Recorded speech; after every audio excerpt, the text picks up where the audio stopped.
Costantino il Grande comincia a diffondere il cristianesimo in tutto il mondo all'epoca conosciuta. E la chiesa di Aquileia già c'era, prima del Concilio di Nicea. Siamo la prima chiesa cristiana d'Europa.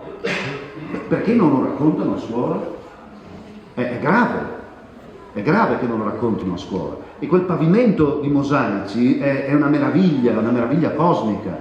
Però voi entrate nella chiesa della Basilica di Aquileia la notte dell'equinozio, quando il giorno dopo le giornate si allungano, cominciano ad allungarsi, vuol dire che la morte è finita, l'inferno non esiste, l'inverno e l'inferno sono sconfessati dal tempo che verrà, e vi chiudono tutte le luci, voi non vedete niente, proprio come sul tumulo protostorico. Sapete che c'è qualcuno vicino a voi, ma perché lo percepite, non lo vedete. E ad un certo momento, proprio come sul tumulo protostorico, avete la sensazione e l'idea che il sole non sorgerà, ma la basilica è orientata, come tutte le nostre chiese antiche, come la polenta di mio nonno, è orientata, l'abside guarda verso l'oriente. E ad un certo momento, da quella fessura, una fessura lunga e stretta sull'abside che ha forma di mandorla e che evoca una cosa straordinaria, il luogo dal quale siamo nati, la rosa di nostra madre, quella fessura stretta, incorniciata a mandorla, che è il passaggio, la porta dalla quale noi siamo venuti al mondo, la fe di femmina, che vuol dire luce nel linguaggio dei proto-indoeuropei. Fe vuol dire luce.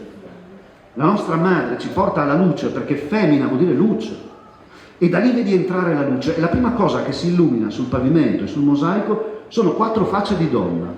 Curioso, sono volti di donna, si chiamano volti perché si voltano e ti guardano e ti dicono: ma cosa credevi, che il sole non sorgesse? Ma di che cosa avevi paura, che la notte durasse per sempre? Il sole sorge, è arrivata la primavera, canta, balla, perché facevano così i nostri antenati, passata la notte dell'equinozio. Quando la luce illuminava il volto delle femmine che danno la luce al mondo, si mettevano a ballare e seguivano le dita della luce che passava sul pavimento di Aquileia, illuminando tutti i simboli che diventavano un labirinto fatto di canti, di balli, di esultazione, di bellezza. Si rideva dentro quella chiesa, si usciva fuori ridendo perché il mondo rinasceva.